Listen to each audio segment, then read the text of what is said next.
Today, the wind whispers a secret, and spirit nudged me to follow.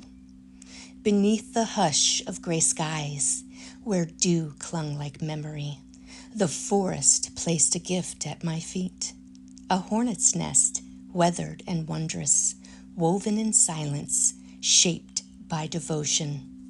I laughed with the trees, open heart like the petal of spring, knowing the earth had heard me, a prayer unspoken, answered in full.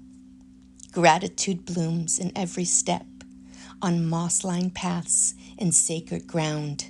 This is how the earth loves back. Happy Earth Day, everyone.